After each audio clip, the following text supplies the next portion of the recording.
पुढचा तस्मात् त्वमिन्द्रियाण्यादं नियम्य भरतर्षभ आत्मानं प्रगहीहेनैज्ञानविज्ञाननाशनम् अघगिर्या तस्मात् तच्या खाली मिंद्रियाणी च्या खाली नियम्य याच्या खाली भरतर्षभ तच्या खाली पापमानं न डोक्यानुसार मचा उच्चार प्रजही नंतर ही आणि एनम असे दोन शब्द आहेत. प्रजही घेनम हे हे ह आणि य आहे ते हे नम न च्या डोक्याला अनुस्वार आहे त्याचा य घ्यायचा च छ ज झ य ज्ञान विज्ञान विच खाली आलं.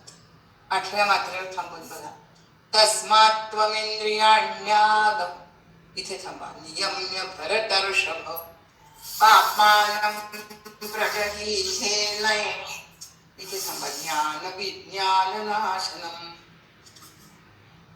तस्मात म्हणजे म्हणून भरतर्षभ हे अर्जुना त्वम आदव इंद्रियाणी पहिल्यांदा इंद्रियांना ताब्यात ठेव त्यांना वश कर आणि ज्ञान विज्ञान नाशनम ज्ञान विज्ञान याचा नाश करणाऱ्या एनम पापमानम ह्या अत्यंत पापी अशा ह्याला म्हणजे कामाला तू प्रजही नष्ट करून टाक.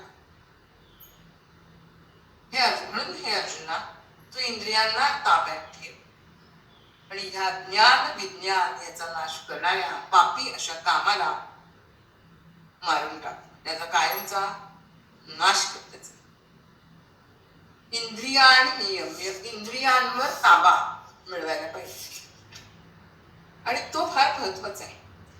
तो मिळवण्यासाठी काय कर स्वाध्याय कर तप कर ईश्वरा संबंधी स्तोत्र वाच भगवंताच्या लीला त्याच्या गोष्टी ऐक आणि स्वतःवर ताबा मिळवण्यासाठी हा साधन आहेत. मग आहार विहार प्राणायाम शरीरशुद्धी मन ताब्यात ठेवणं या मार्गाने आपली बुद्धी स्थिर करून परमतत्वा शोधायचे. एकदम आपल्याला ध्यान जमणार नाही. आपण म्हणले बसा ध्यानाला बसलो 4 तास जमणार आहे का? नाही जमणार. त्याच्यासाठी आधी सुरुवातीपासून तयारी पाहिजे. एकदम नाही येणार. मनाची अगोदर माणसाला तयारी करावी लागते कोणत्याही गोष्टीला. पहा आता आपण ठरवलं उद्यापासून एखादी गोष्ट करायची नाही उद्या विसरणारच आहोत किंवा सुरुवात केली तर काय तेरड्याचे 3 दिवस 3 दिवस किंवा नव्याचे 9 दिवस संपलं 8-9 दिवस. पण त्याच्यासाठी माणसाने जर मनाची आपल्या तयारी केली की नाही मला हे करायचं आहेच हा जर निश्चय बाळगला त्याने माझा फायदा आहे माझ्या शरीराला फायदा आहे हे जर आपण मनात पक्क ठेवलं ना तर आपल्याला ती गोष्ट जमणारच. का जमणार नाही? म्हणून त्याच्यासाठी इंद्रियांवर ताबा मिळवण्यासाठी भगवंतांनी इथे दम आणि शम हे 2 मार्ग सांगितले. आता पहा त्याचा अर्थ म्हणजे काय बघूया. दम आणि शम असं म्हटलं. इंद्रिया आणि नियम्य असं म्हटलं.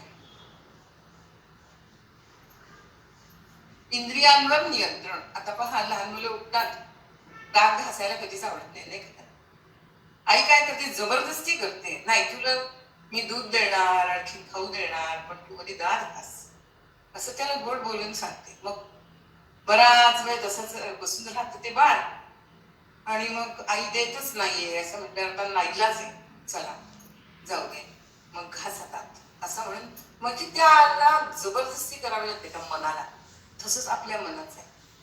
भगवंताच्या वाटेवरनं जायचंय ना आपल्याला तर आपल्या मनाला आपल्याला जबरदस्ती करायला लागते. म्हणून भगवंता समर्थांनी एवढे मनाला उपदेश करण्यासाठी 205 श्लोक लिहिले आणि मनाला आळवून सांगितले की अरे तू देवाची भक्ती कर भक्ती मार्गानेच जा त्यात तुझं भलंय रे असं सांगितलं. शाळेत जायची पण तीच धारा नाही का? लहान मुल त्याला आवडत नाही हो जायला आईला सोडून, रडतं ते खूप. पण त्याला एकदा शाळेची गोडी लागली की मग मात्र त्याला घरी थांबायला नको असतं. पण ती गोडी लावण्यासाठी त्यासाठी अगोदर आईला प्रयत्न करायला लागतात घरातल्या लोकांना. आणि मग एकदा सवय लागली त्या मुलाला की ते बरोबर शाळेत जातं. या ठिकाणी भगवंत म्हणतात ह्या इच्छा, ही आवड निवड दोन्ही बाजूनी तुमचं चांगलंही करते, भलंही करते, नाही का.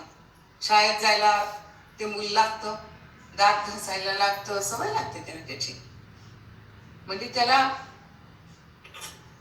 समजायला लागतं की हे आपल्याला असं करायलाच पाहिजे. आता ज्ञान विज्ञान आश्रम म्हटलंय.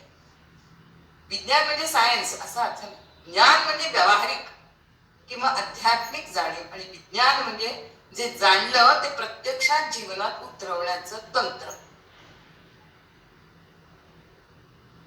जीवनात व्यावहारिक दृष्ट्या काय जाणतो आपण?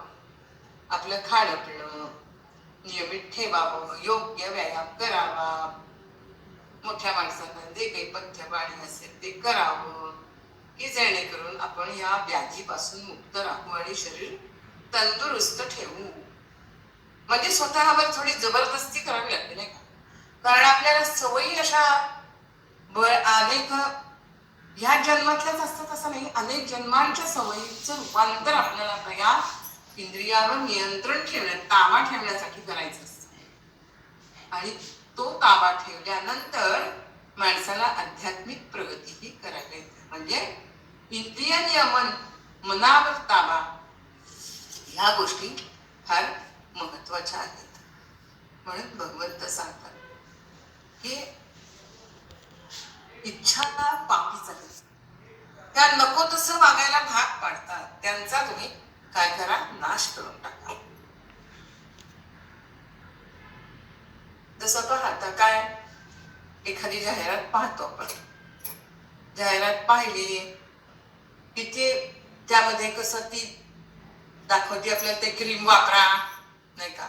आपलाही लगेच विश्वास बसतो, चला हे वापरून बघूया आपण. पण सगळ्यांनाच ते क्रीम किंवा काय जे जाहिरात असते त्याचा उपयोग होतो का, होत असेल का, नाही का. सगळ्यांनाच होत असेल नाही. प्रत्येकाची शरीर प्रकृती ही भिन्न भिन्न आहे. म्हणून इथे भगवंत सांगतात की या इच्छा आहेत ना, या कामना आहेत ना तुम्हाला निर्माण होतात, ह्याच पापी. सरळ आपल्याला काय वागायला सांगितलंय तर काही तोंडाला लावू नका, काही लावू नका. पूर्वी कुठे एवढे साबण आणि काय होतं, नाही का. पण मग काय माणसं घाण राहत होती का, नाही, चांगलीच राहत होती. इच्छाच नाही तो त्यांना, बाकीच्या त्यांच्या मनात येतच नव्हत्या त्या. म्हणून इथे ह्या सगळ्या ज्या आपले मोह आहेत, त्या मोहातून बाहेर येण्याचा मार्ग हे काम क्रोध दूर करून भगवत मार्गाने जाण्याचा भगवंतांनी या श्लोकामध्ये आपल्याला सांगितलेला आहे. तस्मात् त्वमिन्द्रियाण्यादौ नियम्य भरतर्षभ पाप्मानं प्रजहीहेन ज्ञान विज्ञान नाशनम्